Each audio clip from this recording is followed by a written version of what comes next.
ډاکټر صاحب تاسو په رحمان بابا باندې کار کړی دی. جی تاسو رحمان بابا تر کوم حده پیژندلی؟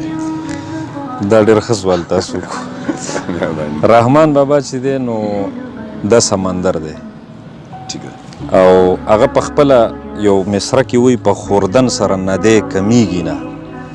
نو ندی چې یو خوړ دی او هغه مونږ د سکوتې اوبه تې سکو که نه یو کوي نه اوبه سکو هغه نه ختمیږي نو سمندر به څنګه ختم شي. که رحمان بابا یو سمندري نو بس زه صرف او صرف دې سمندر ته تر ګیټو ورکو شوی ما نور لا ما هغه نه دی پیژندلی. د هغه چې کوم حدود دي د هغه کوم باونډریز دي نو د هغې د پیژنګلو دپاره لکه که یو سړی مسلسل 40-45 کاله کار وکړي نو صرف به هغې ته اشارې وکړی شي پیژندی بیا هم نشي.